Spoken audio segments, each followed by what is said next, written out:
Puis moi, je vais Ouais, devoir m'en aller. bah, amuse-toi bien.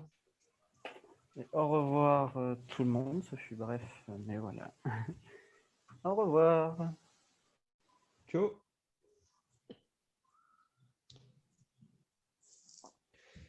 Bon, bah, du coup, je me présente. Je m'appelle Memphis Nemanja. Je fais partie du conseil des jeunes d'équipe blanc. Donc, on est là pour faire. Et sinon, plus. Alors, je sais pas si vous avez une mauvaise connexion, monsieur Werner, mais ça. On vous entend pas très bien, ça bug un peu.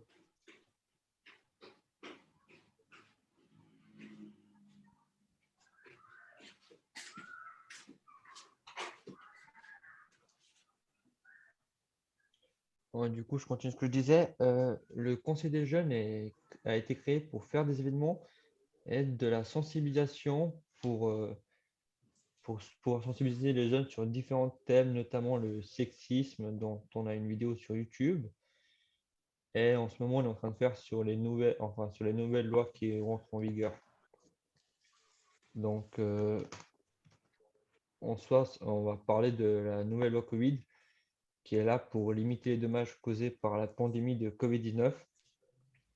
Le Conseil fédéral a pris une série de mesures de soutien, par exemple l'indemnité pour la réduction de l'horaire de travail, l'allocation pour les pertes de gains, l'aide à la culture, au sport et aux médias. Pour cela, il s'est appuyé sur la loi sur les épidémies, mais aussi sur le droit de nécessité prévu par la Constitution qui lui permet d'agir vite en cas de crise de danger. Le droit de nécessité est toutefois limité à 6 mois pour assurer la continuité des aides tant qu'elles seront nécessaires. Le Conseil fédéral et le Parlement ont élaboré la loi Covid-19 pour le Parlement a déclaré urgente pour qu'elle puisse entrer immédiatement en vigueur. Un référendum a été lancé contre la loi. Le comité référendaire estime qu'elle a été élaborée dans la précipitation sans consultation des citoyens. Bien que la loi ait des aspects positifs, elle présente aussi des inconvénients, par exemple les aides aux médias. Le Conseil fédéral et le Parlement estiment que la loi a été adoptée dans le respect des règles et de la démocratie. Elle est indispensable pour que toutes les catégories touchées par la pandémie puissent continuer de recevoir des aides tant qu'elles en auront besoin. Pour sauvegarder les emplois et empêcher la faillite d'entreprises suisses, si la loi était refusée, elle, elle cesserait d'avoir effet le 25 septembre 2021, un an après son entrée en vigueur. À partir de cette date, les mesures de soutien n'auraient plus de base légale, ce qui pourrait créer une grande insécurité pour de nombreuses personnes et entreprises. Donc, je sais pas si Monsieur Werner ou Madame Rebecca voulait, je sais pas lequel des deux préfère commencer. Si vous avez une préférence ou. Je dirais Ladies first. Donc, Non, c'est égal, mais allez-y, Monsieur Boxler. Alors donc, effectivement, juridiquement parlant, le Conseil fédéral a agi selon la Constitution suisse en déclarant le droit d'urgence le 16 mars 2020. Il a toujours suivi la Constitution en faisant voter le Parlement le 25 septembre sur la loi qu'il a déclarée urgente. Alors à ce niveau-là, il n'y a rien à dire, à contredire par rapport à ça. Ce que le comité référendaire met en question, c'est la proportionnalité et la nécessité qui a amené à une loi urgente. Nous déclarons que d'une part, le Conseil fédéral et le Parlement peuvent édicter des lois qui n'ont pas besoin d'être urgentes pour la plupart des questions, et c'est notamment maintenant la question autour des aides financières, où nous disons qu'une loi ordinaire peut tout à fait se concevoir et n'a pas besoin d'être coulée dans une loi urgente. Alors ça, c'est donc une chose. Et je pense que c'est surtout là-dessus qu'on est d'accord d'ailleurs, je pense, avec ceux qui disent oui à la loi. Après, nous avons fait des lettres auprès des deux présidents du Conseil national et du Conseil aux États, M. Ebi et M. Kouprat, en les invitant de traiter la motion Pirmin-Schwander qui a été déposée au Conseil national, demandant précisément de sortir les aides financières de la loi urgente, ça veut dire de la loi COVID-19, et de faire une loi ordinaire soumise à référendum de 100 jours. Voilà. Donc, comme il nous reste encore 4 mois d'ici à fin septembre, nous mettons vraiment le turbo pour dire au Parlement, prenez la vie démocratique de notre pays en main d'une manière ordinaire et pas extraordinaire et pas urgente. Alors, c'est surtout le premier message. Après, je vais développer d'autres choses, mais pour l'instant, ça me semble que c'est surtout l'aspect financier qui a été mis en avant. Après, les aides qui étaient accordées pour nous ne sont pas suffisantes. Il y a donc, quand on lit Asloka qui dit au début de la pandémie, en mois de mars 2020, il y avait 6% des indépendants, des commerçants qui avaient des difficultés de payer le loyer. Ce montant est passé à 33% en mars 2021. Alors donc, nous pensons clairement que la pandémie, les mesures accompagnement la pandémie n'ont pas été suffisantes et donc il y a vraiment besoin de donner des aides réellement suffisantes et donner des compensations à 100%. Alors, c'est clairement notre point de vue. Alors, donc, nous aimerions que la loi soit d'une part ordinaire et d'autre part qu'elle soit améliorée parce que les aides n'ont pas empêché des faillites qui sont déjà effectives et d'autres qui sont à venir. Ça n'a pas empêché non plus de permettre à tout le monde de garder son emploi. Il y a beaucoup d'emplois qui sont perdus et je le regrette. Alors, je termine avec ça pour l'instant.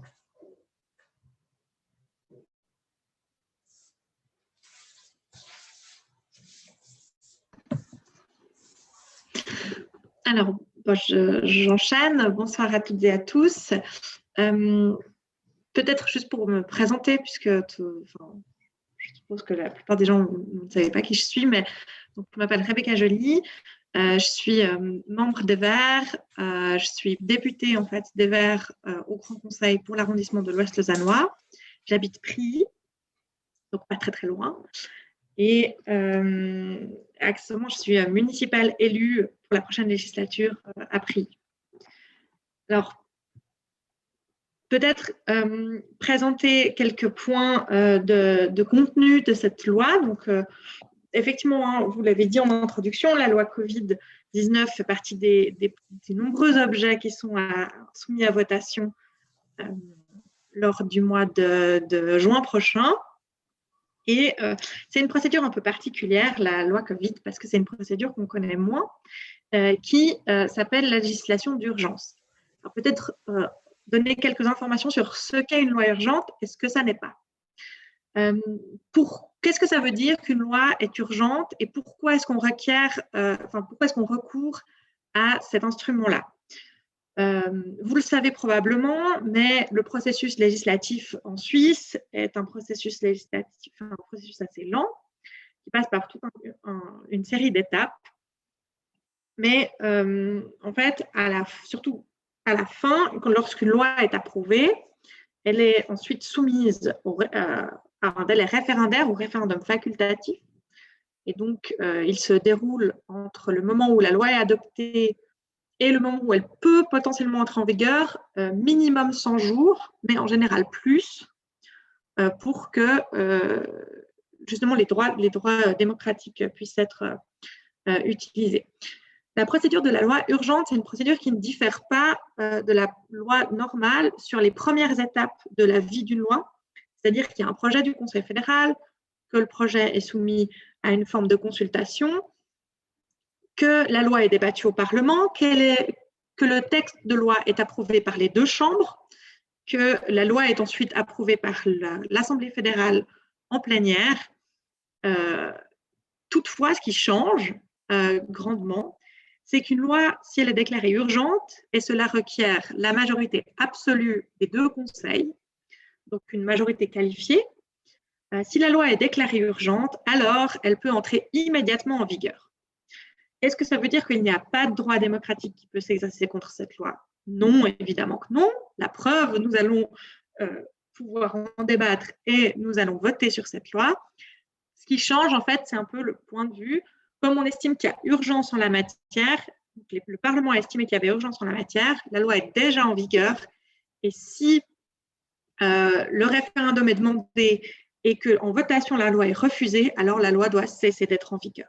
C'est un changement un petit peu de paradigme par rapport à une législation normale où on adopte la loi, puis il y a le délai référendaire, puis la votation, puis elle entre en vigueur. Là, elle entre en vigueur plus tôt, mais il y a de toute façon la possibilité de faire le référendum. D'ailleurs, il a abouti. D'ailleurs, la votation est prévue et elle aura lieu. Donc, on voit qu'en fait, c'est un peu un changement de paradigme au niveau de l'entrée en vigueur de la loi, mais que la possibilité d'exercer les droits démocratiques sur cette loi ne change pas, en fait, au final, ne change absolument pas. Pourquoi est-ce que la loi a été déclarée urgente? Je crois que c'est un point sur lequel je vais pouvoir passer relativement vite. Il me semble que l'urgence de la situation sanitaire et surtout économique, enfin, socio-économique, me semble patente. Nous savons que pour lutter contre l'épidémie, la pandémie même, de Covid-19, nous avons dû prendre un certain nombre de mesures sanitaires drastiques. Quand je dis nous, je parle de nous en tant que pays, en tant qu'État, mais c'est évidemment les autorités qui ont dû les prendre, ces décisions. Et que ces décisions pour lutter contre l'aspect sanitaire de la pandémie ont eu des conséquences sociales et économiques très fortes et que du coup, pour essayer de pallier un maximum ces conséquences économiques et sociales très fortes, le Conseil fédéral a pris d'autres mesures. D'abord, comme vous l'avez dit en introduction, basées sur le droit d'urgence, puis c'est le Parlement qui s'est empoigné de cette problématique et qui a donc élaboré cette loi Covid-19 qui doit répondre aussi à l'urgence économique. Alors, cette loi, qu'est-ce qu'elle prévoit? Elle prévoit toute une série de mesures de soutien de la part de l'État à des secteurs qui sont particulièrement touchés par les mesures de lutte contre l'épidémie. On parle évidemment de tous les secteurs qui sont fermés. Donc, et là, on prévoit en fait un système d'indemnisation pour les entreprises qui ont dû fermer, qu'on appelle les indemnisations pour cas de rigueur.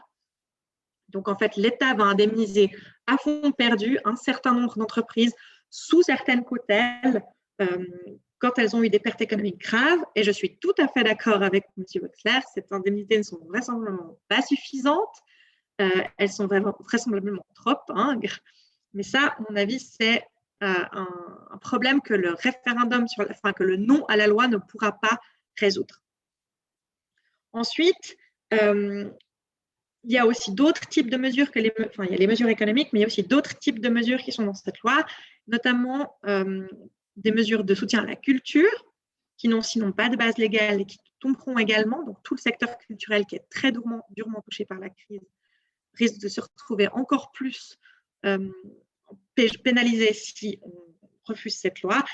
Et enfin, il y a d'autres types de règles dedans, comme la question de l'approvisionnement en matériel sanitaire, en médicaments, etc. Et voilà, enfin, ça offre une base légale à tout un tas d'actions du gouvernement. Donc, comme première intervention, puis peut-être pour résumer ce que je veux dire, cette loi Covid, c'est justement la matérialisation démocratique du processus suisse pour lutter contre l'épidémie de Covid-19 et ses conséquences socio-économiques. On peut regretter que beaucoup de choses n'y figurent pas, on peut regretter qu'elles n'aillent pas assez loin, mais c'est bel et bien le Parlement actuel qui a adopté cette loi après de larges débats, après une large consultation des milieux intéressés, et donc le processus démocratique a vraiment été respecté pour accoucher de cette loi qui est déjà en vigueur, mais qu'on peut quand même contester via un référendum. Et le danger principal, si cette loi est refusée, c'est que tout le filet d'aide qu'elle prévoit tombe purement et simplement, que la question de la prolongation du chômage partiel tombe, que la question des indemnités pour cas de rigueur tombe, et qu'ainsi, certaines personnes qui dépendent de ces aides se retrouvent à la rue sans rien. Et surtout, même si on peut effectivement estimer que ces aides ne sont pas suffisantes, au moins elles existent, et que si elles n'existaient pas, ça poserait d'autant plus de problèmes. Je vous remercie de votre attention et je me réjouis du débat.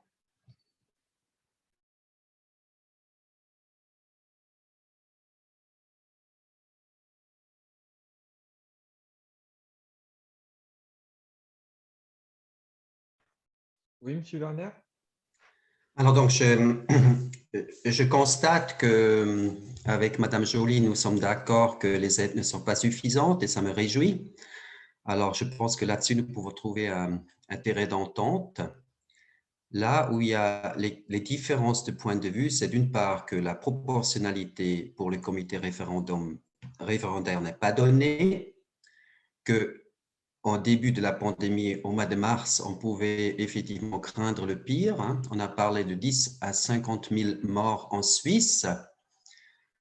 Donc, à la mi-mai 2020, on pouvait déjà évaluer que ce worst case, comparable à la grippe espagnole, n'allait pas avoir lieu. Et donc, à partir de ce moment-là, nous avons dit, si le Parlement devait adopter ce projet de loi du Conseil fédéral en septembre, nous allons lancer le référendum, tout simplement parce que nous considérons que la proportionnalité n'est pas donnée par rapport à cela. D'autre part, nous avons aussi constaté que les droits démocratiques étaient mis à mal, que des articles constitutionnels étaient mis à mal et sont toujours mis à mal. Donc, ça veut dire, notamment, on ne pouvait plus récolter des signatures de mi-mars à fin mai 2020. C'est d'ailleurs ça qui m'a interpellé et a fait que je me suis mis en route pour me battre pour la démocratie directe et surtout les droits constitutionnels. Et pour n'en citer que quelques-uns, il y a eu une interdiction de se rassembler, donc c'est des droits constitutionnels, le droit de réunion. Il y a eu le droit d'expression, donc il y a eu une censure. Je signale que grâce au référendum, on rentre dans le débat. On peut vraiment dire merci aux référendaires parce qu'enfin on en parle. Et donc, pendant une année, c'était une omerta en Suisse et dans le monde. Donc, il y avait aussi une ambiance anxiogène qui était entretenue et cultivée par les politiciens, notamment par le Conseil fédéral, qui s'est adjoint une nébuleuse task force qui ne fait pas de procès-verbaux et qui est faite de scientifiques d'un certain côté. Les autres n'étaient pas mis dans la task force. Et là, il y a eu un jeu de balles entre la task force qui a demandé un durcissement de plus en plus et le Conseil fédéral gentil, il a dit non, on ne va pas jusqu'à là, il faut pas exagérer. Donc voilà, il y a eu là quelque chose, moi je dirais, qui était malsain, qui a court-circuité l'opinion publique parce qu'on a misé que sur le côté scientifique. Et encore, certains scientifiques qui n'étaient pas d'accord n'ont pas eu droit au chapiteau. Donc, ils n'étaient pas écoutés. La presse n'en a pas parlé. La radio n'en a pas parlé.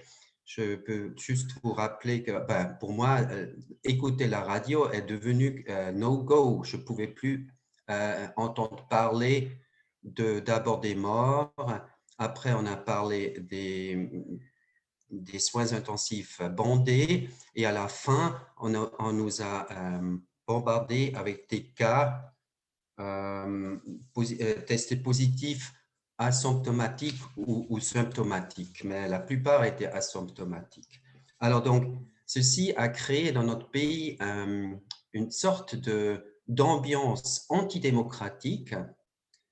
Et c'est notamment une des raisons pourquoi les Amis de la Constitution se sont créés en juillet 2020. Nous avons donc été 23 à ce moment-là. Aujourd'hui, nous sommes 9000 membres. Juste pour dire qu'effectivement, il y a quand même, on répond à un besoin démocratique de ce pays-là, de réunir les personnes qui posent des questions. Et ce n'est pas que nous voulons que tout le monde adhère à notre point de vue, mais nous voulons que nous échangions, parce que c'est que comme ça qu'une démocratie directe peut vivre. Et je pense là, je parle aussi tout droit dans le cœur de la gauche, des socialistes qui cultivent en temps normal, je dirais, ceci, et aussi les Verts, pour lesquels j'ai une très grande sympathie, si ce n'est pas, pour ne pas dire plus. Donc, voilà justement cette association qui est apolitique et qui réunit pas de parti en son sein. Nous sommes apolitiques, indépendants, citoyens. Et c'est vraiment notre premier souci, c'est de rétablir la démocratie directe qui est mise à mal. Et là, je cite juste le transfert du pouvoir du Parlement au Conseil fédéral.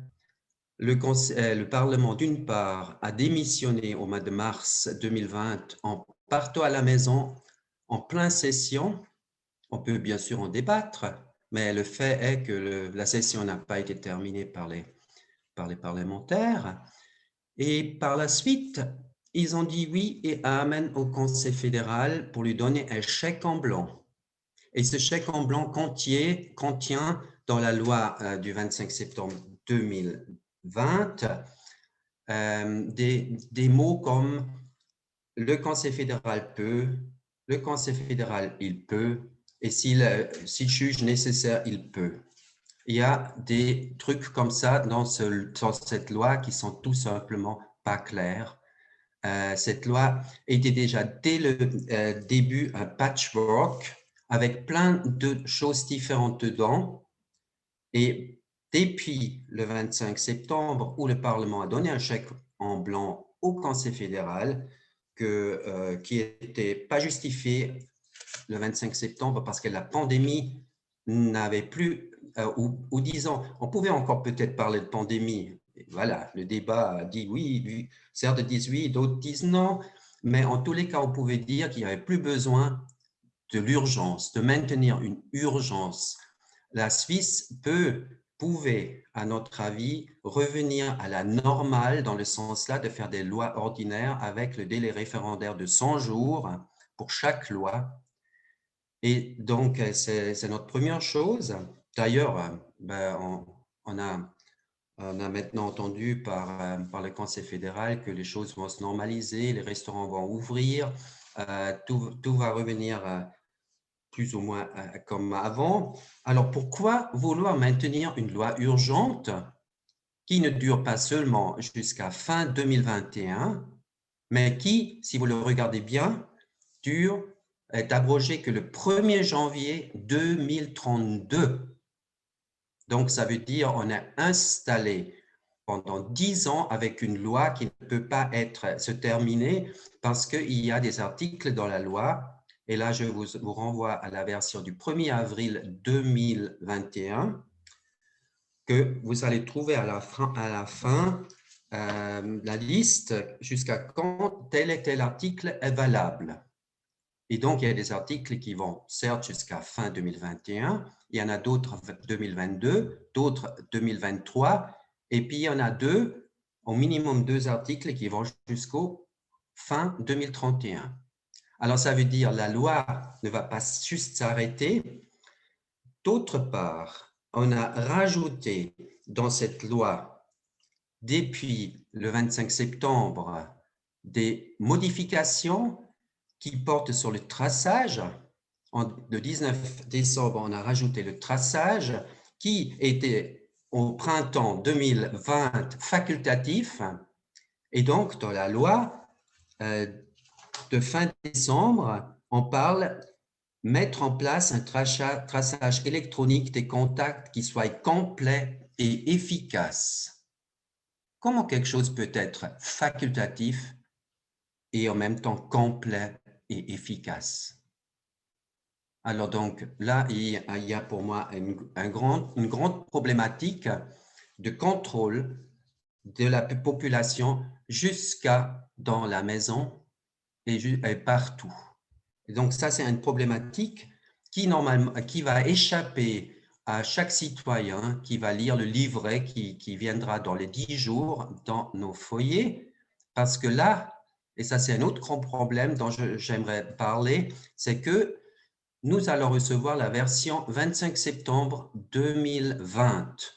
Alors donc, entre deux, il y a le traçage qui a été rajouté en décembre, et maintenant le 19 mars, et ça c'est encore pire, parce qu'on a rajouté le certificat sanitaire, article 6A. Donc, avant, je parlais de l'article 3A, le traçage. Maintenant, c'est l'article 6A. Et là, c'est le Conseil fédéral, il définit les exigences applicables aux documents prouvant que son titulaire a été vacciné contre le COVID-19, qu'il en est guéri ou qu'il dispose d'un résultat de test du dépistage du COVID-19. Alors donc, j'ai écrit une lettre le week-end dernier aux 7 conseillers fédéraux et au chancelier.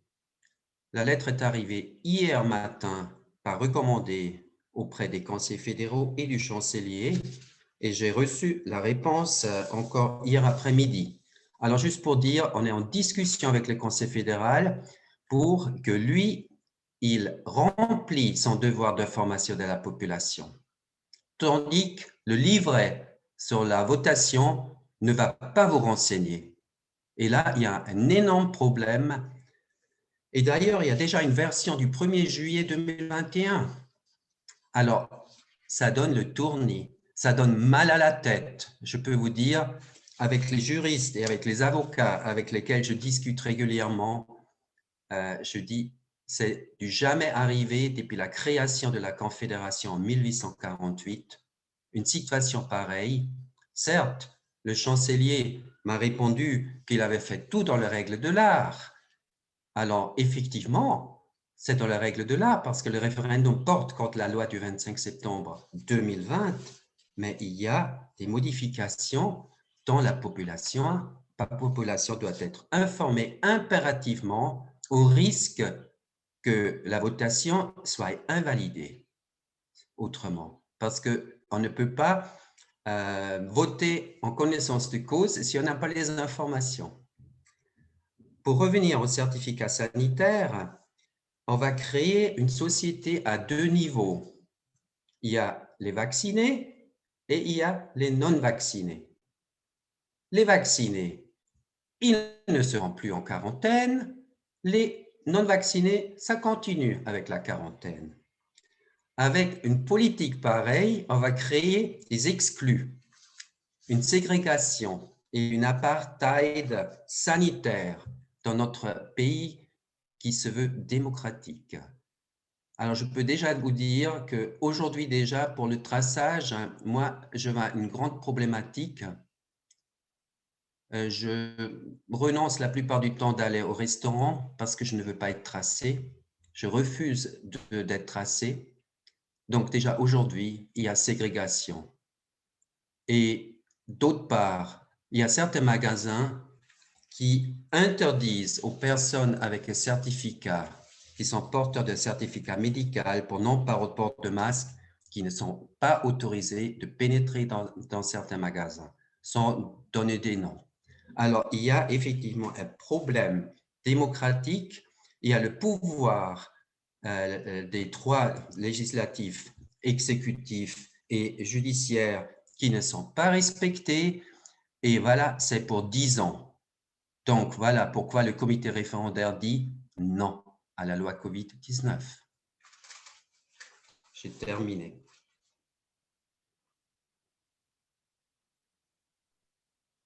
Donc, je laisse la parole à Madame Joly si elle a quelque chose à dire sur ça, puis après on passera gentiment aux questions. Il y a beaucoup de choses à dire, mais je ne vais pas tout reprendre parce que je pense que voilà. Je pense qu'il y a des choses qui se passeront de commentaires. Personnellement, j'estime n'avoir jamais été autant informée, n'avoir jamais vu autant de débats de ma vie sur un sujet, je pense. Ce que je trouve normal, puisqu'en fait, c'est probablement aussi la première fois de ma vie que j'ai un sujet d'actualité qui me touche autant, qui nous touche autant, nous toutes et tous, autant que citoyennes et citoyens. Mais voilà, je ne m'estime pas tellement désinformée. Alors, plusieurs points en vrac, mais je pense que je préférerais plutôt après avoir des questions. Sur la question des droits démocratiques, oui, il y a un peu plus d'un an, on a tout fermé, comme la plupart des pays d'Europe, comme la plupart des pays du monde. On a vu le nombre de cas de cette maladie grimper en flèche. On a vu les hôpitaux se remplir bien plus vite que ce qui était possible pour eux d'absorber. On a vu des situations dans d'autres pays du monde qui nous ont fait peur, et je pense une peur légitime de se dire mais comment on va faire si nous, on doit traiter des gens dans les couloirs d'hôpitaux, comme ça c'est vu dans certaines parties du monde. Et heureusement, on a pris suffisamment tôt des mesures, on a peut-être eu aussi un peu de chance, un système de santé qui fonctionne, et du coup, on s'est retrouvé à ne pas avoir cette situation. On n'a pas traité les gens dans les couloirs d'hôpitaux, on n'a pas eu des files d'ambulances qui attendaient dans les couloirs avec des gens qui mouraient à l'intérieur, parce que c'est ce qu'il s'est passé en Italie, c'est ce qu'il s'est passé au Portugal. Et je pense qu'on ne peut pas, par respect pour les gens qui sont décédés, par respect pour les gens qui sont malades, on ne peut pas nier cette réalité et on ne peut pas nier qu'il y avait des mesures à prendre. Tout s'est arrêté d'un coup, mais ce n'est pas pour autant que les choses ont été perdues. Quand j'entends dire qu'il n'y avait plus de droits démocratiques parce qu'on ne pouvait plus récolter de signatures pour des référendums, c'est juste, mais les délais ont tous été suspendus et restitués ensuite. C'est-à-dire que toutes les récoltes de signatures qui étaient en cours, elles ont pu avoir lieu et elles ont pu être terminées ensuite. Je pense notamment au référendum contre l'accord de libre-échange avec l'Indonésie, dont nous les Verts vaudois, on soutenait ce référendum. C'est exactement ce qui s'est passé. Il y a une suspension pendant le printemps du premier lockdown. Et au mois de mai 2020, on a pu recommencer à récolter des signatures. On a réussi à les récolter et on a voté sur cet accord de libre-échange au mois de février passé. Donc, il y a eu une sorte de report, c'est vrai, mais c'était nécessaire au vu de l'urgence de la situation. Bien sûr qu'on a eu moins de cas et moins de morts que prévu, mais heureusement, je pense qu'on peut être heureux et fiers d'avoir pris des mesures qui ont fait en sorte que les gens sont moins morts, vraiment. Et dire aujourd'hui qu'on n'avait pas besoin de les prendre, c'est un peu réécrire l'histoire. Donc concrètement, les mesures qu'on a prises, elles ont marché. Et dire après coup que parce qu'elles ont marché, on n'aurait pas dû les prendre, c'est un tout petit peu facile à mon avis. Puis je reviendrai encore sur une chose avant de laisser la parole, c'est que sur la question de la durée de la loi fédérale. Parce que c'est une autre condition. Une loi fédérale urgente, elle doit être limitée dans le temps. C'est une condition qui est fixée dans la Constitution. Il y a effectivement des articles qui tomberont de toute façon à la fin de l'année, dans l'état actuel des choses, et des articles qui sont prolongés. En fait, il s'agit surtout des articles qui traitent du contrôle et des sanctions en cas de en cas de malversation au sujet des aides économiques. Et ça, c'est au final assez logique quand on sait que le temps que prend la justice pour établir certains faits, pour poursuivre certaines personnes, c'est normal que ces articles en matière de sanctions et puis de poursuites puissent être prolongés un petit peu. Sinon, si vous avez obtenu frauduleusement des aides Covid, eh bien, comme la base légale pour vous poursuivre n'est plus en vigueur, eh bien, vous pouvez garder cet argent et puis on ne peut rien faire. Donc ça, c'est un problème. Donc, c'est vrai qu'il y a certaines dispositions qui sont valables plus longtemps, mais c'est essentiellement ces dispositions-là. Ensuite, je terminerai par ça. Je m'excuse, j'avais dit que j'avais fini. L'autre chose, c'est effectivement, cette loi, elle est en mutation parce que la situation, elle évolue. Vous l'avez dit, M. Wexler, quand elle a été adoptée au mois de septembre, on pensait que le gros de l'épidémie était derrière nous. On avait tort. L'histoire nous l'a montré. Finalement, il y a eu une deuxième vague plus violente que la première. Il y a eu beaucoup de cas, beaucoup de gens à l'hôpital, beaucoup de morts. Et concrètement, cette loi, si elle évolue, c'est aussi parce que le Parlement et le Conseil fédéral continuent de prendre des mesures en fonction de l'état d'avancement du débat scientifique, de l'état d'avancement de la situation sanitaire, mais aussi de l'avancement de la situation sociale. Et ça, je pense que c'est plutôt heureux. Juste pour rappeler aussi qu'une autre loi existe déjà, et avait déjà été soumise au référendum, c'est la loi sur les épidémies qui, elle, permet, par exemple, de rendre un vaccin obligatoire, ce qui n'a pas été fait pour la vaccination Covid, mais une base légale actuellement en vigueur le permettrait, mais ce n'est pas le cas. La question du certificat Covid, ben là aussi, ça me semble logique qu'il y ait une base légale pour que le Conseil fédéral puisse établir ce certificat qui nous sera demandé pratiquement automatiquement dès qu'on voudra voyager. Après, sur l'utilisation interne de ce certificat, je suis d'accord avec M. Boxler, il va falloir qu'on ait un débat sur ce sujet. Mais au final, pour le moment, ce qui est prévu, c'est que les personnes qui sont immunisées, en fait, puissent avoir certaines facilités parce qu'au final, si on est immunisé, on transmet moins la maladie et donc on peut aussi, nous, avoir un tout petit peu plus de liberté dans ce contexte-là. Voilà, en gros, les points sur lesquels je voulais répondre dans les médias, mais je me réjouis des questions.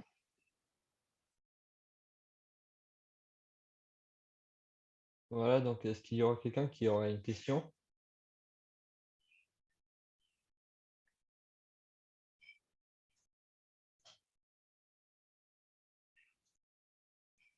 Alors, oui, monsieur Charles Colère.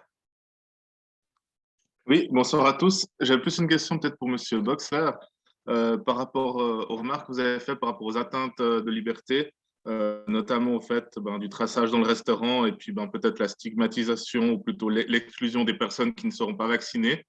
Je partage en partie. C'est vrai que c'est pas évident au niveau des restaurants de toujours devoir quelque part être fiché. Après, moi, j'ai pas tellement de solutions pour faire autrement. Est-ce que vous auriez quelque chose à proposer ou une idée pour faire différemment? Alors, merci pour votre question, Monsieur Colère. Évidemment, ça nous ramène un petit peu plus en arrière pour voir comment on dépiste effectivement la maladie. Et là, c'est vrai qu'il y a… Dernièrement, on entend… dernièrement, je ne sais pas, depuis l'automne dernier, je dirais, on n'entend parler que des cas. Et on entendait aussi que les soins intensifs étaient surbookés et tout ça, mais en fait, ça s'est réduit de plus en plus qu'aux cas. Et ça veut dire, en effet, si on augmente d'une part le nombre de tests, c'est logique qu'il y a plus de cas, et donc ça a fait que les statistiques ont augmenté des cas.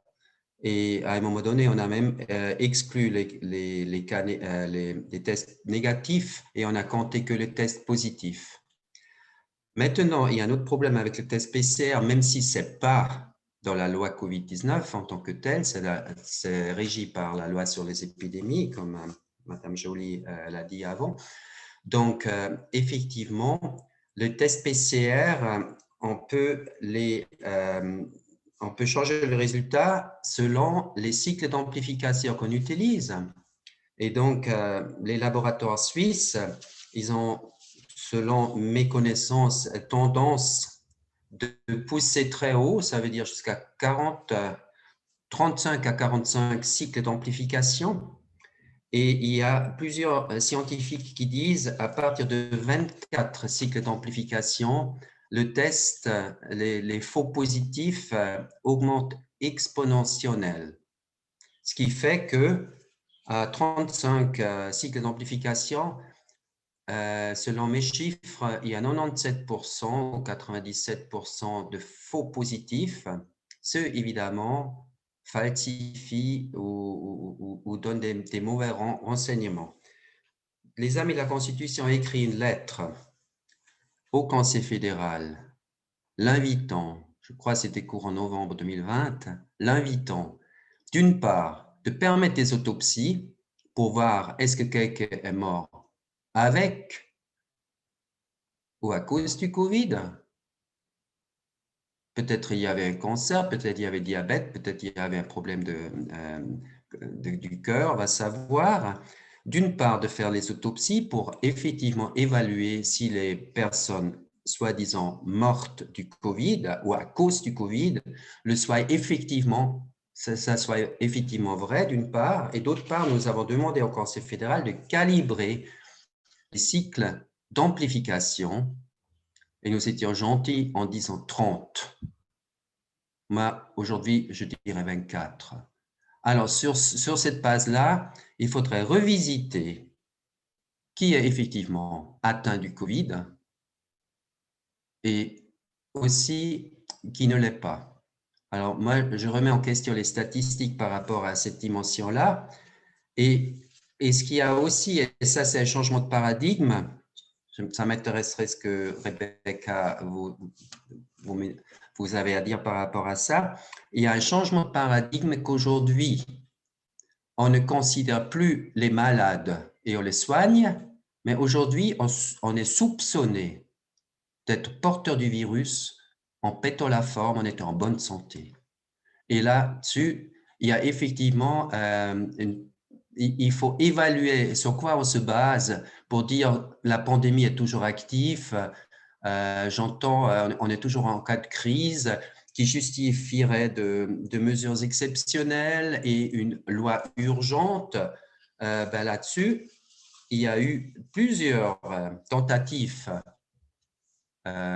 extra-parlementaires et aussi parlementaires d'évaluer les mesures du Conseil fédéral en fur et à mesure des mois qui passaient.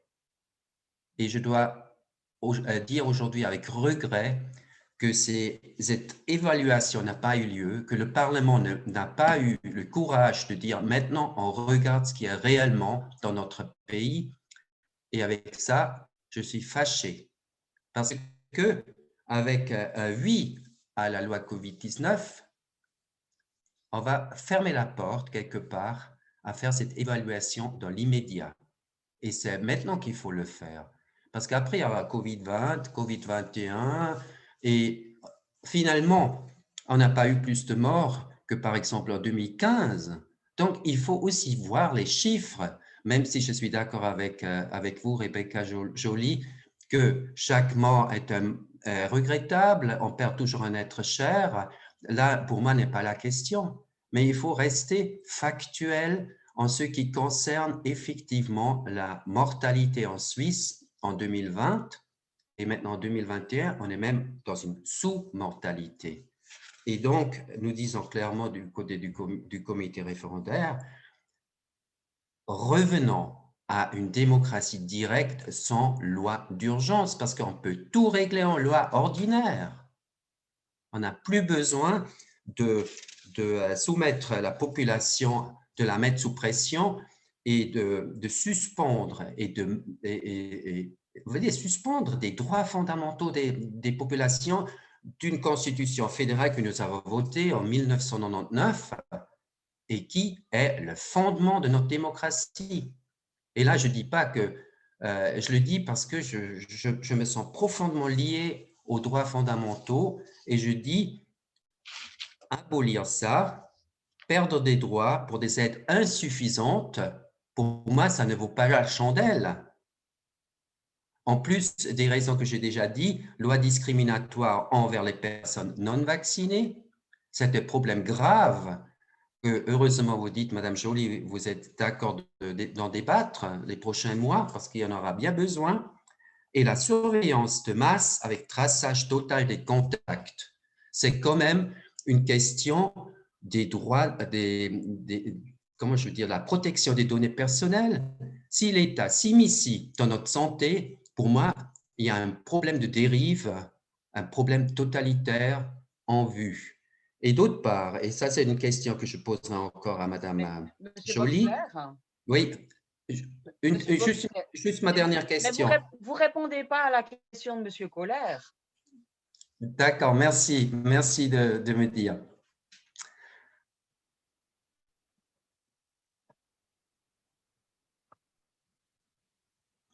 Alors, je vous demanderai de reposer la question, Monsieur Colère, s'il vous plaît. Oui, avec plaisir. Je pose la question, c'était de savoir par rapport vous avez parlé avant de l'atteinte aux libertés. C'est vrai que nous, on n'aimerait pas avoir besoin de notre non-restaurant, puis on n'aimerait pas non plus peut-être être stigmatisé ou plutôt exclu si on n'a pas fait le vaccin de peut-être du théâtre ou d'autres activités dans la société. Mais aujourd'hui, du coup, vu que vous trouvez que c'est pas bien ou qu'il faudrait peut-être faire autrement, est-ce que vous avez une autre proposition à faire que vraisemblablement ce statut qui va encore se prolonger, je pense, plusieurs mois? D'accord, donc voilà, j'ai en partie introduit la réponse avant en disant qu'il faut avoir une base d'évaluation de la pandémie qui est objective. Et pour moi, tout simplement, aujourd'hui, on parle d'une pandémie qui est actuellement terminée et donc on peut revenir à la vie normale.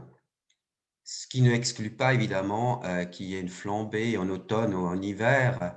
Peut-être ça sera une grippe, peut-être ça sera un autre Covid, on va savoir. Mais je dirais aujourd'hui, il n'y a pas besoin de prendre des restrictions supplémentaires à la vie ordinaire d'avant le Covid. Donc, si je résume, mais comme j'ai compris aussi par rapport à votre argumentation d'avant, par rapport à l'interprétation des résultats Covid, vous prenez aujourd'hui pour la levée de toutes les mesures en fin de compte. Un retour à la vie normale et puis en considérant tous ces différents faits. Alors, en somme, oui, pour les 95% de la population qui est en bonne santé, en tous les cas, un grand oui. Après, il faut évaluer l'évolution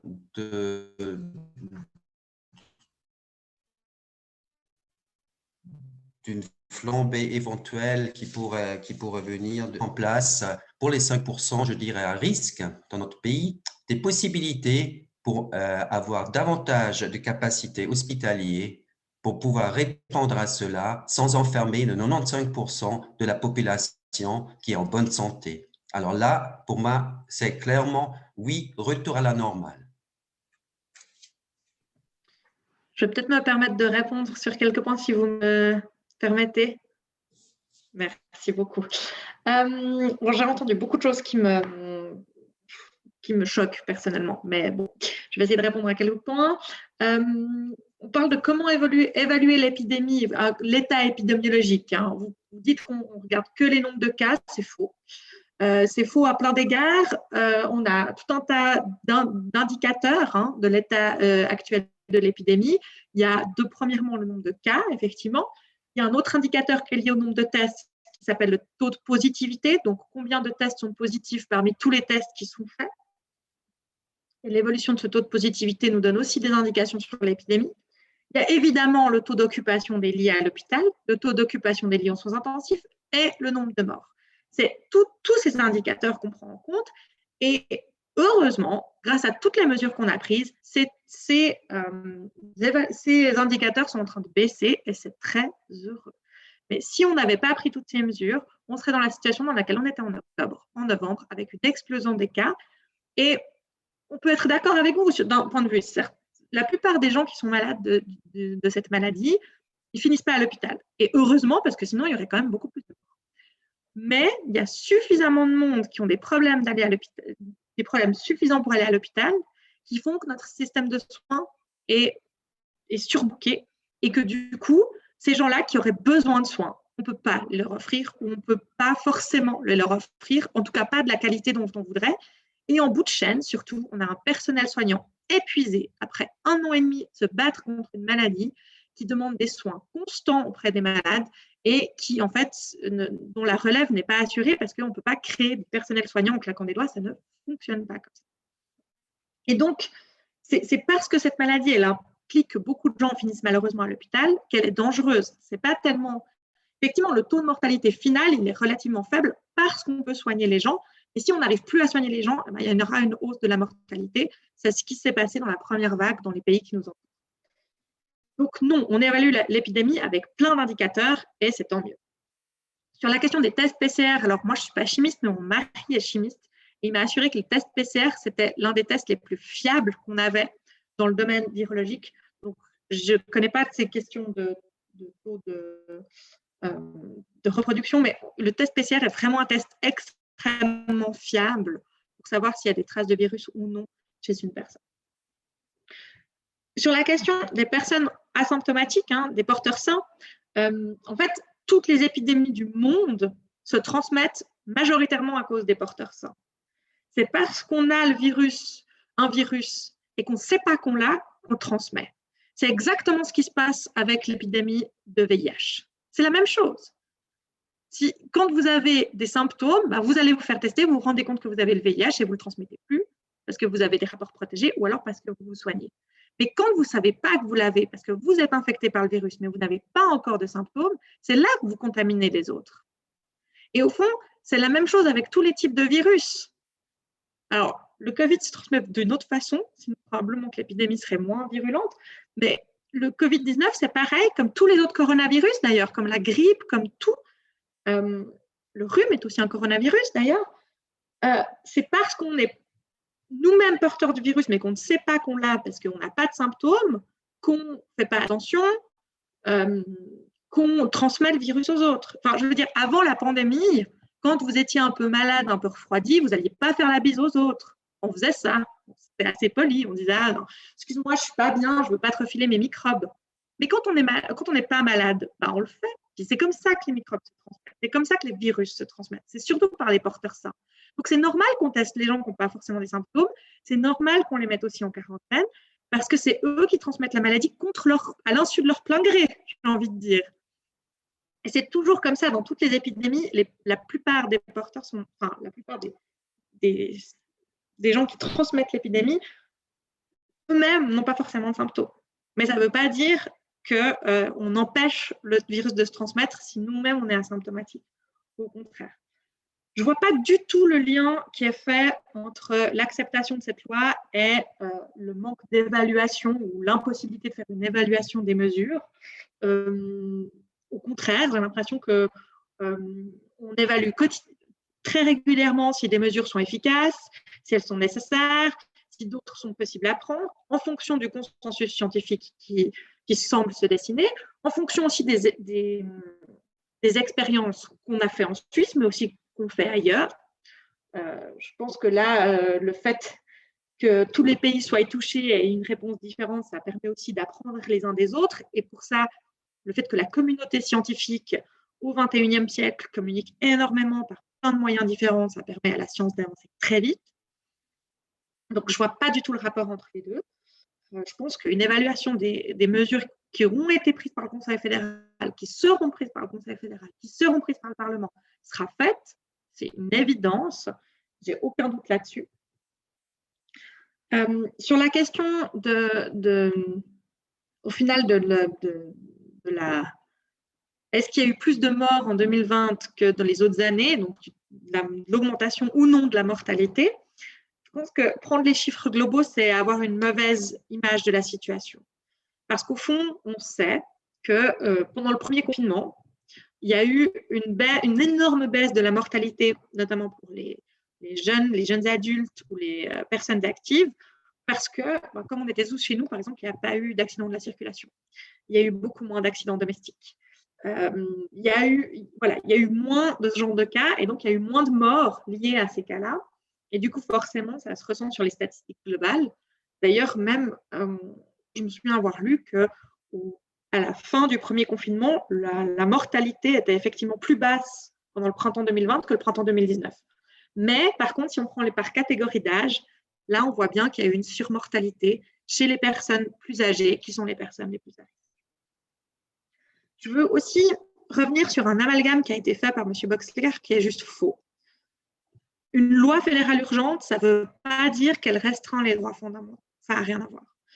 Toutes les mesures qu'on a aujourd'hui et qui effectivement restreignent les libertés fondamentales, c'est vrai, bien sûr, notre liberté de mouvement, elle est restreinte. Notre liberté d'association, elle est restreinte. Notre liberté de réunion, elle est restreinte. C'est vrai, et ça m'atteint autant que ça vous atteint vous. Mais elles ne sont pas fondées sur cette loi. Donc, elles sont fondées sur la loi sur les épidémies. Donc, concrètement, un non à la loi, ça ne changerait rien du tout. Et deux, elles n'ont rien à voir avec le fait que cette loi soit urgente ou pas. Le fait qu'on prenne des décisions pour freiner la situation épidémiologique et qui sont des décisions en lien avec la situation sanitaire, elle n'a rien à voir avec un processus qui est prévu par cette même Constitution de loi fédérale urgente, qui est simplement de dire, comme il faut absolument que les mesures qui sont dans cette loi entrent en vigueur rapidement, on inverse le processus qu'il y a d'habitude, c'est-à-dire au lieu d'attendre le délai référendaire, la votation et ensuite de mettre en vigueur, on met déjà en vigueur, on laisse la possibilité de faire un référendum, on laisse la possibilité de faire une votation, et si le peuple refuse, alors la loi s'arrête. Et c'est juste ça qui est inversé dans un processus de loi fédérale urgente. Ce n'est pas autre chose. La loi fédérale urgente, intrinsèquement, elle ne restreint pas les droits fondamentaux. Il y a d'autres types de lois fédérales urgentes. Le Covid-19, ce n'est pas la seule fois où on a fait une loi fédérale urgente dans l'histoire de la Constitution suisse. Heureusement d'ailleurs. Puis je voudrais finir sur quelque chose aussi. Vous avez dit, vous dites, on va arriver dans une situation de surveillance de masse. Je pense que là aussi, ça fait partie de ces choses qu'on balance un peu, de ces affirmations comme ça qu'on lance. Moi, j'ai une amie qui habite en Chine actuellement, que j'ai vue il n'y a pas très longtemps. Et je peux vous dire que ça, c'est une surveillance de masse. Ça, c'est une société de surveillance de masse. Partout où elle va, elle doit scanner un QR code pour montrer où elle est. Partout où elle va, elle doit laisser toutes ses coordonnées. Elle a une application dans son téléphone qui doit être en permanence tracée par GPS pour qu'on puisse retracer tous ses mouvements. Et alors, ça marche. D'un point de vue épidémiologique, la Chine, il n'y a aucun souci, ils ont tout rouvert. Ça se passe très bien. Ils n'ont presque pas de cas parce qu'à chaque fois qu'il y a un cas, ils mettent la moitié d'une ville en quarantaine. Forcément, ça sera assez vite. Et ça, c'est une société de surveillance de masse. Partout où vous allez, vous devez en fait être géolocalisé. Et ce n'est pas du tout ce qui se passe. Là, au final, si on ouvre, alors on doit admettre que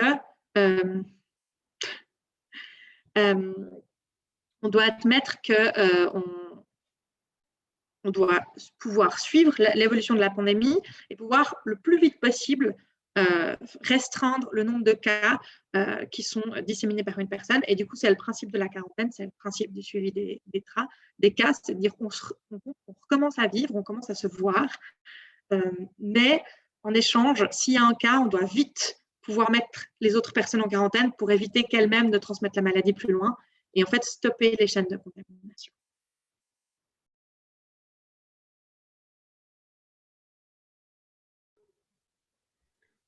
Donc voilà, est-ce que quelqu'un d'autre aura une question? J'aimerais rebondir sur surtout la dimension de la loi urgente. Évidemment, effectivement, ce n'est pas la première fois qu'il y a une loi urgente dans l'histoire de la Suisse. La dernière fois, à ma connaissance, la dernière fois, c'était instauré pendant la Deuxième Guerre mondiale, où, à juste titre, le Conseil fédéral a reçu de larges pouvoirs donnés par le Parlement pour des raisons effectivement de réactivité rapide par rapport à cette guerre qu'on connaît, au moins des livres d'histoire. Maintenant, en 1945, la guerre étant terminée, le Conseil fédéral a souhaité continuer avec la loi urgente. Et donc, il fallait une lutte démocratique et populaire qui a duré 7 ans. Ça veut dire qu'il fallait attendre 1952 pour que la loi urgente, qu'on soit revenu à la démocratie directe qu'on a connue jusqu'au mois de mars 2020. Alors, c'est un cousin de Giacometti, du sculpteur, qui s'est acharné, qui a vraiment mené cette lutte. Et la votation, la procédure a duré 5 ans pour que la fin, l'abolition de ça ait été voté à 50,4% de oui, donc très juste, très courte majorité. Et il fallait encore attendre 1952. Ça veut dire, qu'est-ce que me renseigne cette histoire? C'est que quand on goûte au pouvoir, on a du mal à revenir à la normale. Donc, le Conseil fédéral, aujourd'hui, il n'a pas seulement besoin du Parlement pour revenir à la normale, pour faire son travail sans des droits exceptionnels, et surtout que le Parlement revienne à la normale et reprenne les rênes de notre pays en main. Et on le rappelle au Conseil fédéral, non, au Parlement, excusez-moi, par une lettre qu'il va recevoir demain ou après-demain, tout simplement de dire, s'il vous plaît, vous êtes le législateur dans ce pays-là, et s'il vous plaît, faites votre travail, parce que vous le faites en représentation du peuple et en représentation des cantons. Et c'est vous, dans ce rôle-là, que nous voulons. Et nous ne voulons pas que cette personne à Berne continue à régenter et au nom d'une crise sanitaire, parce que la crise sanitaire coulée dans une loi urgente devient devient dictature sanitaire. Voilà, c'est ça ce que je voulais juste encore ajouter. Et attention, le certificat sanitaire ne va pas être aboli le 31/12/2021. C'est installé pour toujours. Alors qu'on ne me raconte pas le contraire. J'ai fini.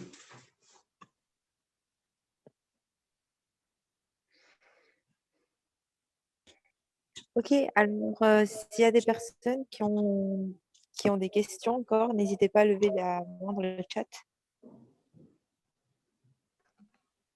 Moi, c'est pas forcément une question. Bon, oui, c'est quand même une question, mais ça me vient Sandra, pas tu veux spécialement. parler? Oui, j'ai parlé. Vous m'entendez après ça?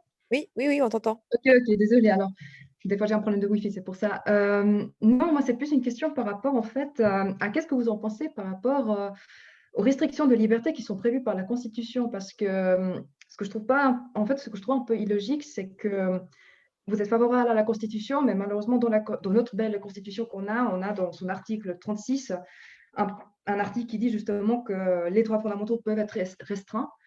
Et donc, et pas seulement ça, il y a aussi également la loi urgente, elle est prévue aussi dans la Constitution. Donc, du coup, finalement, toutes ces restrictions, voire même la mise en place de ces lois urgentes, en réalité, sont constitutionnelles. Donc, du coup, je ne comprenais pas un peu la position. Et donc, je voulais savoir, en fait, si vous aviez peut-être, comment dire, vous placez peut-être plus les droits fondamentaux au-dessus de tout, plus que de la Constitution, en fait. Parce que malheureusement, justement, les restrictions sont prévues constitutionnellement et les lois urgentes également.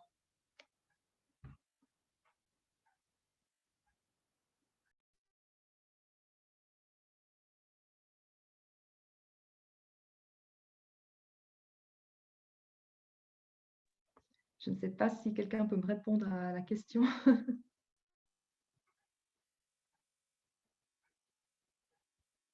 Comme je suis coprésident des Amis de la Constitution, je me sens habilité de faire une ébauche à ça.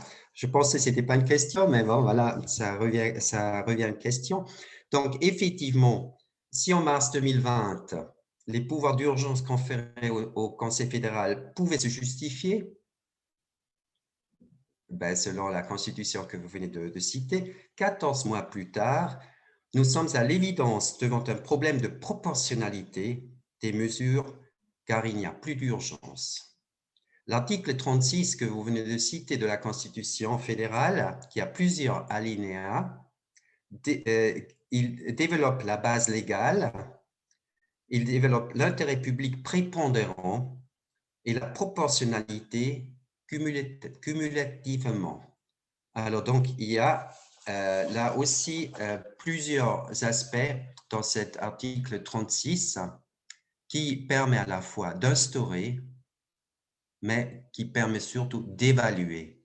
Et là-dessus, j'ai l'impression que nous n'étions pas tout à fait d'accord avec Madame Joly.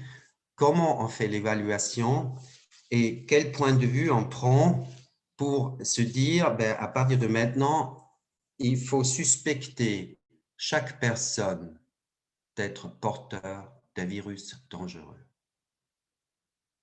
Là, il y a une profonde différence de point de vue que je respecte. Hein. Je ne suis pas en train de dire le contraire. Mais voilà, j'espère que j'ai répondu à votre question, Diandra. Bon, moi, en fait, je suis d'accord avec vous. Je trouve que la Constitution elle-même prévoit des quotas parce que, bon, au fond, aucune liberté n'est absolue ni avec un périmètre infini. Et que le fait qu'on vit en société et que du coup, nos libertés se restreignent parfois aussi les unes les autres. Je voudrais juste revenir sur quelque chose. Je vous mets dans le chat un lien vers la liste des législations fédérales urgentes qui ont été adoptées récemment et vous verrez qu'en fait, il y en a un certain nombre et puis que ce n'est pas du tout quelque chose qui est aussi exceptionnel que depuis la Deuxième Guerre mondiale. Je vous remercie pour ce complément d'information. Même si vous voulez que je vous complète, je n'ai pas envie non plus de diaboliser non plus tout ce qui est les lois urgentes. Au contraire, on a fait pas mal de progrès avec les lois urgentes à travers notre histoire de la Suisse. Ils sont allés trop loin. Le chômage, en fait, a existé pendant les pleins pouvoirs, pendant la Deuxième Guerre mondiale, chose qui n'existait pas auparavant. Et lorsque on est revenu à la normale, finalement, on a dû interdire, bon, on est revenu de nouveau, et donc on a aboli l'histoire du chômage. Et c'est seulement à partir de 1980 et quelques qu'on a introduit en Suisse l'assurance chômage, quoi. Donc, non, et puis après, ça c'est un exemple, mais il y en a encore d'autres, mais là, je n'ai pas tout ça en tête. Mais il y a des choses intéressantes qui sont faites pendant les lois urgentes, parce que c'est vrai et ça c'est bien aussi, ça relève en fait de notre démocratie, hein. C'est grâce à notre démocratie, le fait qu'on a la gauche, la droite et que tout le monde peut penser ce qu'il veut et partager aussi son avis, qui parfois justement prend du temps, fait que les lois ou même des projets de loi passent des années et des années parce qu'on essaie tout le temps de trouver un compromis. Et ça arrive justement que pendant X années, on n'avance pas du tout. On n'est pas forcément un pays très progressiste ici en Suisse, mais parce que justement, on met beaucoup l'accent sur notre démocratie directe. Et ça, c'est aussi un choix que nous avons fait. Mais après, c'est vrai que c'est des fois lourd en conséquences, mais voilà, après, ça, c'est un choix qu'on a fait, typiquement qu'on veut respecter la voix du peuple. Mais après, c'est vrai que beaucoup de fois, on est en retard pour certaines législations. Ils sont allés trop loin. On peut parler voilà, de le droit du vote des femmes et entre autres encore. Mais voilà, tout s'explique. Mais ça, c'est un choix qu'on a fait ici en Suisse. Et même moi, je suis contente d'être dans un pays où on peut s'exprimer. Comme moi, par exemple, je peux parler en toute liberté et je ne suis pas censurée pour cela. Et voilà, qu'on n'est pas du tout au niveau de la Chine. Après, il y avait une autre question, mais là, je n'ai plus en tête. Donc, je vais peut-être réfléchir. Si ça revient en tête, je vous la repose. Alors, moi, je mets dans le chat la version valable au 1er avril 2021 parce que ça me tient vraiment à cœur que au moins vous soyez informés sur quoi on va voter. Et donc, voilà, on va évidemment faire des démarches pour que le Conseil fédéral s'en charge et la chancellerie s'en charge de la version du 1er avril. Mais voilà, vous êtes au prime time, vous pouvez donc prendre vous pouvez déjà la lire avec le lien que j'ai mis dans le chat. D'ailleurs, c'était ça que je voulais dire. Je regrette beaucoup que voilà, de la part de la Confédération, ils n'ont pas mis à jour ceci parce que c'est un peu dangereux, comme vous avez aussi dit, que plus tard, il se peut qu'on puisse invalider cette votation puisque le peuple n'a pas été informé suffisamment. Et donc, je regrette en fait cela et aussi voilà, que j'espère que vous puissiez au moins faire de la pub pour au moins voilà, éviter qu'on revote de nouveau sur ce sujet-là. Mais au vu des choses, je crains un peu, on va dire ça comme ça. Et là, Diandra, je peux juste vous dire que pour avoir l'auditoire nécessaire pour transmettre une telle information, il y a David contre Goliath dans ce pays-là. Nous devons payer nos pubs, nous devons faire la promotion pour être entendus. Ça commence un petit peu en Suisse romande. Il y a un article, un bel article dans les 24 heures. Là, il y aura un autre dans le temps. Mais ça a duré une année. Et donc, pour transmettre une telle information, si vous avez des idées, Diandra, je suis preneur. Non, j'ai vraiment pas d'idée. Mais c'est vrai qu'il faut vraiment miser sur les réseaux sociaux et n'hésitez pas d'aller dans la rue pour en parler. Mais c'est vrai que ça, c'est vraiment un point faible qu'on a ici en Suisse, c'est qu'il n'y a pas assez de soutien pour justement les campagnes d'initiatives, que ça soit, voilà, de toutes les initiatives.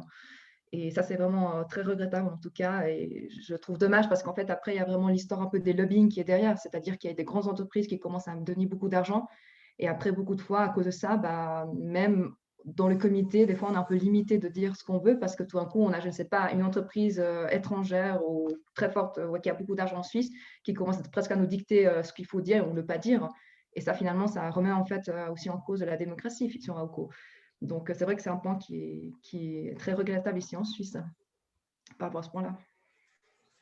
Et là, vous touchez un autre point que nous ne voulons pas, c'est ben voilà, que les médias soient soutenus par l'État. Bon, là, c'était les 27 centimes par envoi, hein.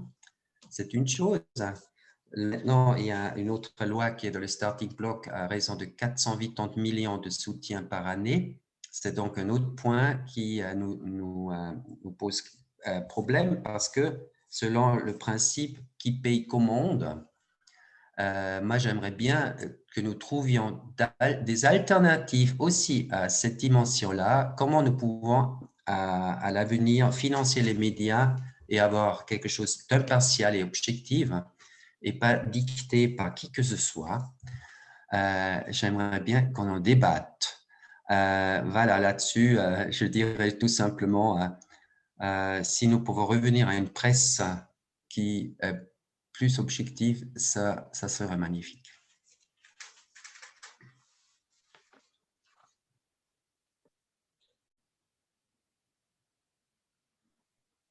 Oui, Maria?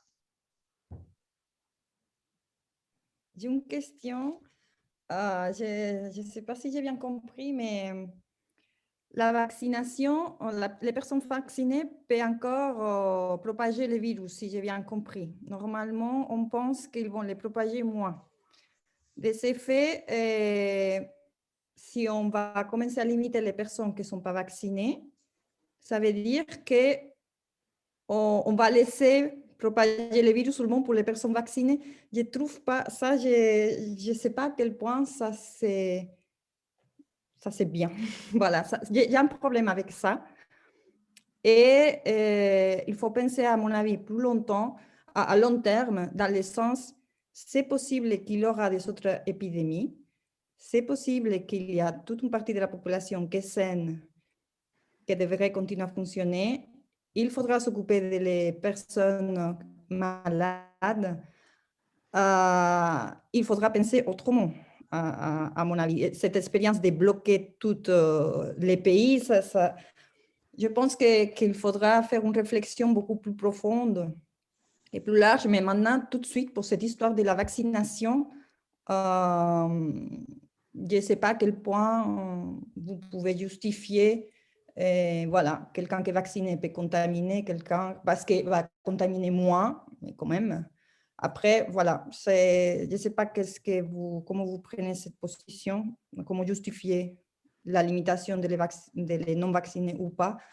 Mais moi, je vois un point éthique pas clair.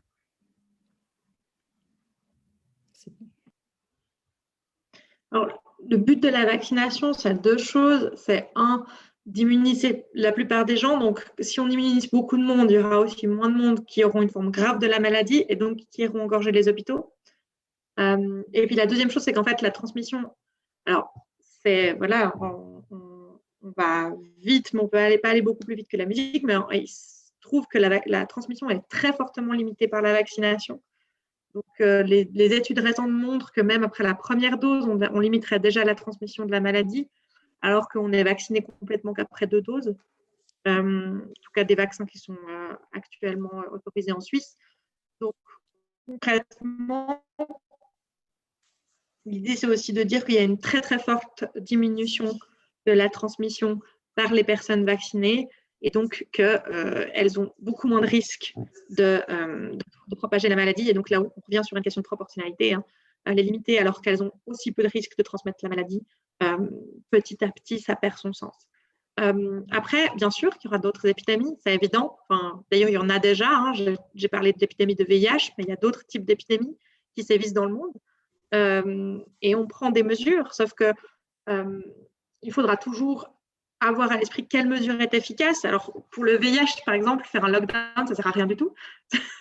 C'est un exemple parmi d'autres, mais chaque maladie a son propre vecteur de contamination et donc aura une façon de faire enfin, une façon dont on aura besoin de réagir en tant que société qui sera différente. Par exemple, pour d'autres coronavirus, comme la grippe, on n'a pas besoin de faire autant on n'a pas fait de limitation à ce point de cas parce que, en fait, soit les gens sont très à risque, soit ils font une version très bénigne de la maladie. Mais il y a beaucoup moins de gens qui se retrouvent dans cette espèce d'entre-deux où ils se retrouvent à avoir besoin de soins hospitaliers, comme c'est le cas avec le SARS-CoV-2. Donc voilà, il y aura d'autres épidémies, il y aura d'autres moyens de lutte, il y aura la science qui va évoluer aussi et qui donnera peut-être d'autres moyens. Il y a peut-être des épidémies de maladies qu'on connaît déjà et qu'on pourra soigner, parce que l'un des gros problèmes des virus, c'est que c'est très difficile à soigner, au-delà de la question de... C'est pour ça d'ailleurs qu'il y a des épidémies à ce point avec des virus. Mais oui, on verra à chaque fois comment on doit réagir et quel est l'effet d'une épidémie sur la société et sur ses différentes composantes. Alors donc, je peux effectivement partager cette question, très intéressante, Maria. Effectivement, il n'y a pas une certitude, hein. Même les scientifiques ne peuvent pas dire avec certitude qu'une personne vaccinée ne peut plus être porteur de virus et ne peut plus se réinfecter. Et il y a certainement plusieurs avis dessus, mais il y a aussi cet avis que je viens de dire. Donc, c'est une question ouverte. J'ai quand même envie de parler aussi du fait que les vaccins actuellement, c'est une nouvelle génération de vaccins RNA messager qui est en phase 3 clinique. Ça veut dire le test de cette phase 3 va se terminer fin 2022. Et normalement, pour l'élaboration de vaccins, pour qu'il soit vraiment fiable et qu'il a prouvé ses effets, ben, il y a encore la phase 4. Donc, et ça m'amène au consentement éclairé, qui n'est pas fait, dans la plupart des cas, n'est pas fait. Hein. Je veux dire, quand on a envoyé des équipes mobiles dans les EMS, je ne pense pas que les personnes en EMS ont pu obtenir les informations sur les substances qui se trouvent dans les vaccins, les effets secondaires dans sa globalité et qui porte la responsabilité en cas d'effets secondaires et qu'est-ce que ça fait si la personne décède après un vaccin. Alors donc, je veux dire pour n'en citer que 4 questions. Hein. Alors donc, ça ouvre pour moi une boîte de Pandore tout en disant que moi, je ne suis pas ici ni pour parler pour et contre le vaccin. On l'a clairement exclu de notre campagne parce qu'en fait, la vaccination est réglée par la loi sur les épidémies et ce n'est pas la loi Covid-19. Comme initialement pensé quand même, hein, je veux dire, le projet qui a été mis en consultation le 19 juin 2020 contenait 2 choses différentes de la loi du 25 septembre. Il y avait le vaccin dedans, la vaccination obligatoire et la durée jusqu'à fin 2022. Juste pour rappeler, après il y a eu de la protestation contre ces 2 choses, c'était donc sorti. Alors donc ce n'est pas l'objet proprement dit sur lequel on va voter.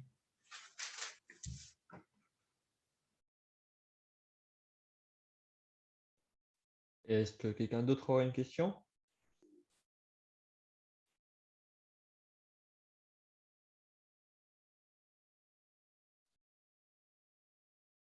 Oui, Maria?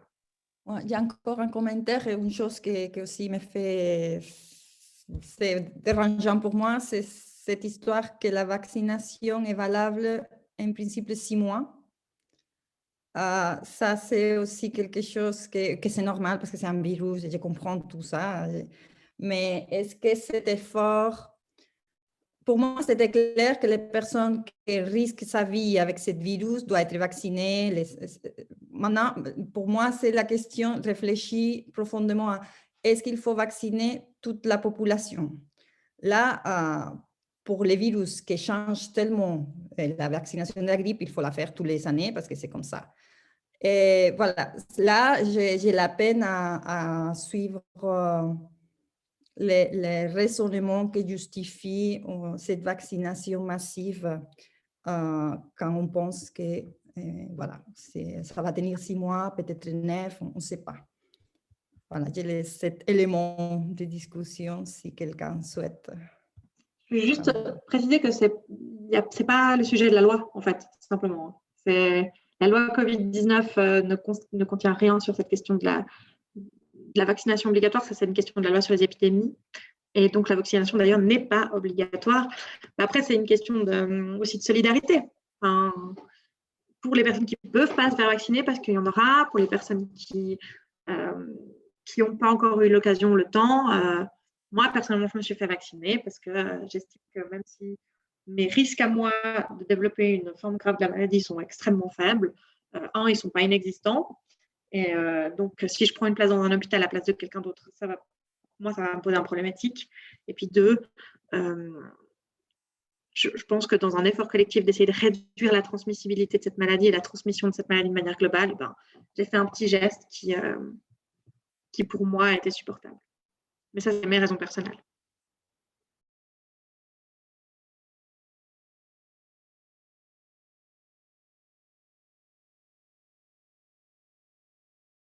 Mais réagir à ça parce que ça, c'est bien, mais après, je me dis, je pense aussi, je pourrais le faire, mais je ne suis pas en situation dramatique, mais il y a un manque de vaccins au niveau mondial. Je ne sais pas, à l'Inde, je suis sûre qu'il y a des personnes qui sont en train de travailler avec des malades sans être vaccinés.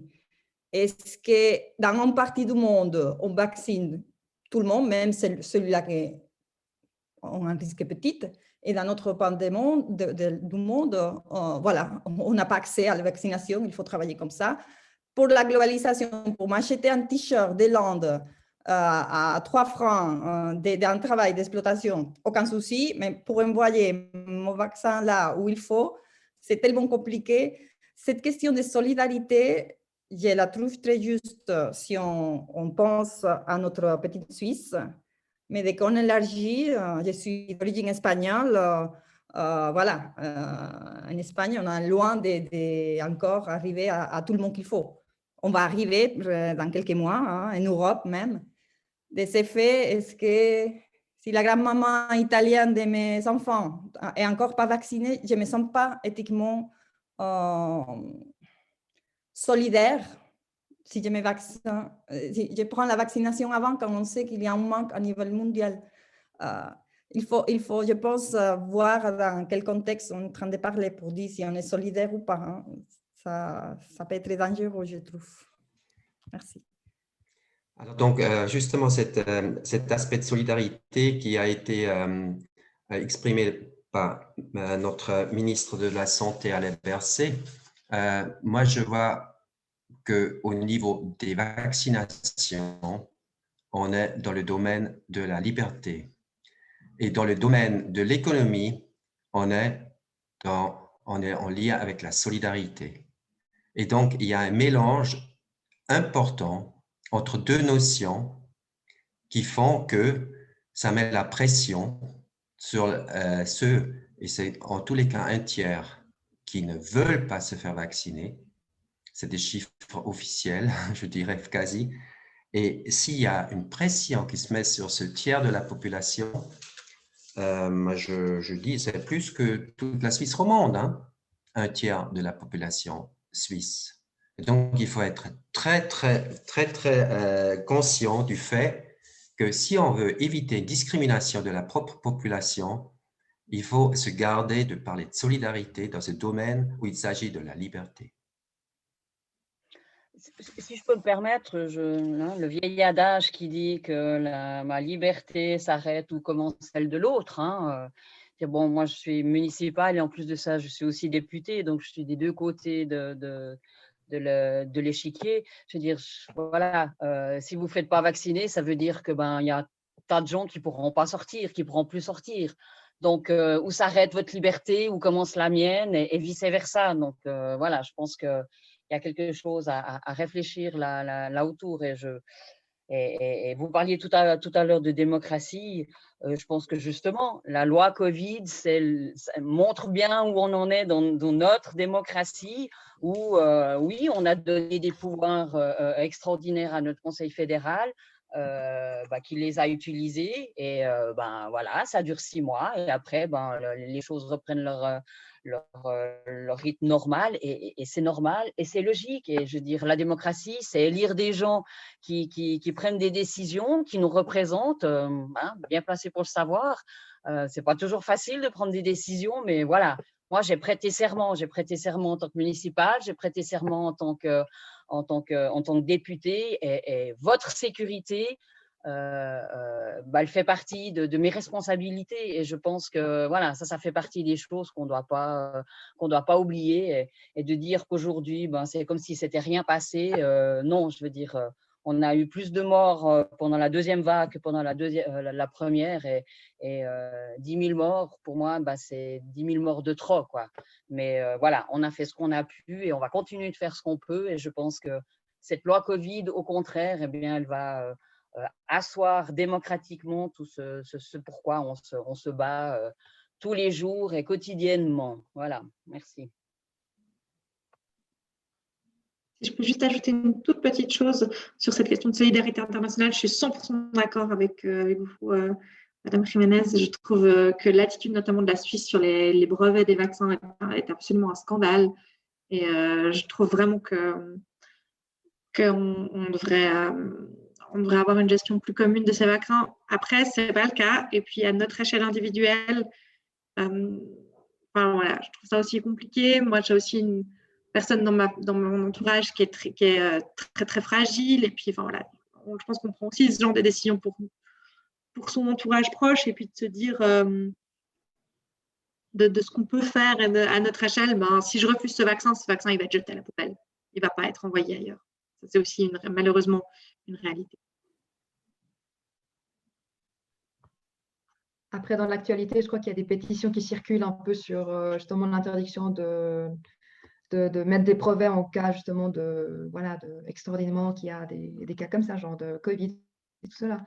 Mais après, concrètement, en fait, la loi Covid, quand même, se pose quand même la question là du vaccin par rapport justement à l'article 6A, c'est-à-dire le certificat sanitaire. Mais je voulais juste apporter une petite précision, c'est juste que dans ce certificat sanitaire, ce n'est pas un certificat vaccinal. Donc, c'est même écrit dans le texte, il faudra prouver qu'on sera vacciné ou alors qu'on en sera guéri du Covid, ou encore si on a un test négatif en fait de PCR. Donc, du coup, ce n'est même pas un certificat vaccinal ici. Donc, même si plus tard, on aura besoin des vaccins, parce que justement, il y a cette durée de 6 mois, on aura de toute façon un certificat vaccinal du fait que peut-être on aura déjà eu le Covid, ou alors qu'on pourra présenter un test PCR négatif, justement. Donc, voilà, c'était juste un truc à préciser, parce que on se mélange pas mal avec tous ces termes vaccins et tout cela. Mais ici, le Parlement a vraiment fait le choix de faire un certificat sanitaire et pas un certificat vaccinal, que ça, c'est beaucoup plus contraignant. Et là, je trouve que moi, personnellement, je suis plutôt en faveur des vaccins, mais ça me regarde qu'à moi, et je connais plein de gens qui sont contre le vaccin, et ce sont même mes amis, et je les respecte totalement dans leur choix. Mais voilà, je voulais quand même vous dire que pour moi, ça a été quand même très light, au sens qu'ils ont vraiment misé sur le plus ample possible. Après, le plus possible, ça serait carrément qu'il n'y ait rien, mais à ce moment-là, c'est questionnable. Après, ça, c'est à nous de choisir si on veut plutôt avoir un certificat vaccinal, un certificat sanitaire qui accepte aussi les tests PCR négatifs, ou au contraire tout abolir. Et c'est ça la question qu'on va peut-être voter là maintenant le 13 juin, c'est de savoir justement si on veut avoir toutes les libertés du monde, ou au contraire qu'on accepte qu'on restreigne certaines de nos libertés, ou au contraire qu'on les restreigne totalement. Mais là, ça sera un style un peu la Chine ou la Suisse, ou encore la Suisse actuellement, ou éventuellement dans le futur, si on n'accepte pas cette loi, à ce moment-là, on primerait toutes les libertés. Mais voilà, mais ça, on va, je crois, se prononcer ce 13 juin, et on verra qui Bon, on verra le sort, en fait, finalement, de la voix citoyenne, hein. Et voilà, c'était tout pour ma part. Après, je ne sais pas s'il y a d'autres questions encore.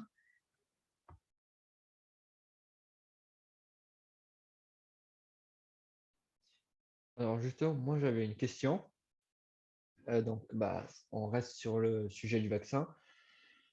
Sans erreur, en 2020, il y avait des rumeurs comme quoi le Covid pouvait muter. Donc, comment est-ce qu'en fait, en prenant le vaccin, sachant que le virus peut muter, ça peut nous garantir l'immunité, quoi.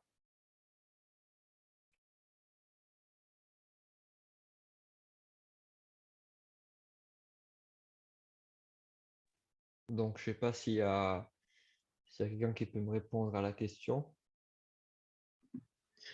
Alors, moi, pas. Enfin, moi, je ne suis pas scientifique, je ne suis pas épidémiologiste, je je suis pas biologiste, je ne suis rien du tout, j'ai fait droit. Donc, je ne suis pas d'une grande aide en matière de vaccin, ni d'immunité de groupe. Mais le fait est que ça semble, d'après ce que j'ai lu et vu, les virus mutent, c'est normal, ça fait partie de leur existence. Ils mutent notamment quand on essaie de les combattre, parce que eux, leur but, c'est de survivre. Donc, de continuer à se reproduire. Après, voilà, c'est d'ailleurs pour cette raison que le vaccin contre la grippe, il est chaque année reprogrammé en fait, et un peu différent de celui de l'année d'avant, parce que le virus de la grippe majoritaire a muté. Et encore, on parle de virus de la grippe, mais c'est des virus de la grippe. Il y a plusieurs formes de grippe chaque année même qui circulent. On vaccine en général contre le plus fréquent, mais pas contre tous. Donc, voilà, ça fait aussi partie des choses qui devront évoluer. Jusqu'à maintenant, les variations qu'on a trouvées, elles ne modifient pas la chose sur lesquelles le vaccin touche, mais non, on ne peut pas garantir qu'un jour, il n'y ait pas une mutation du SRAS-CoV-2 qui sera résistante au vaccin, comme il y a actuellement des bactéries résistantes aux antibiotiques. Alors moi, j'ai entendu que comme c'était une version extrêmement moderne, c'est pas toute la base qu'il faut changer suivant les variantes, hein, et puis c'est qu'une molécule, et visiblement, ça serait plus facile de l'adapter que des anciens vaccins. Voilà, je sais pas, même à travers la grippe, je sais pas, mais que c'est un vaccin dit moderne et qui est beaucoup plus facilement adaptable aux différentes variantes qu'on peut avoir. Et du reste, la dernière variante dont on parlait, qui était celle de… Oh, c'est pas le Brésil, il y en a encore une autre qui tout à coup est sortie. On nous disait, enfin on nous dit, mais notre vaccin n'est pas adapté pour cette variante-là. Tu vois, tout le monde commence un petit peu à paniquer, mais visiblement, il est beaucoup plus facilement adaptable. Voilà, c'est ce que j'ai lu en tout cas, hein, parce que moi non plus, je ne suis pas spécialiste de la question. Alors donc, merci, c'est rassurant d'entendre ça, Madame Pittet.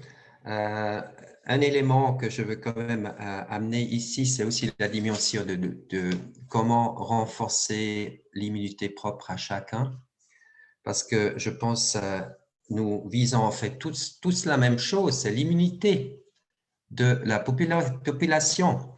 Et quand j'entends qu'il n'y a qu'une voix, c'est comme la politique du Conseil fédéral par rapport au financement qui fait une politique sans alternative.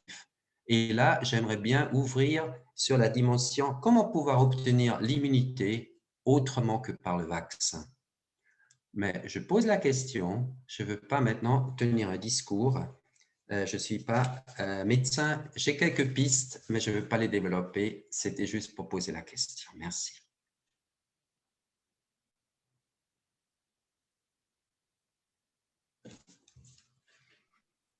Donc, je vous remercie. Est-ce que quelqu'un aurait d'autres questions à poser?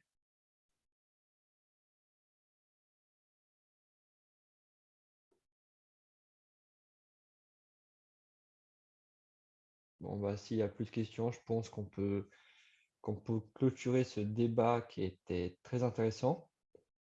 Donc, je tiens à remercier à tous les intervenants qui nous ont fait plaisir de venir participer à la réunion et puis de nous donner leur point de vue. Donc, le conseil des jeunes vous remercie et puis on remercie aussi tous les participants. Merci, bonne Merci soirée. beaucoup à vous. Bonne soirée. J'aimerais juste encore féliciter Écu Blanc pour cette initiative d'avoir fait un débat ce soir. Je trouve ça formidable et je souhaite qu'il y en ait d'autres. Alors voilà, si jamais, je me mets à disposition. D'accord, merci. Bravo. Au revoir, bonne soirée.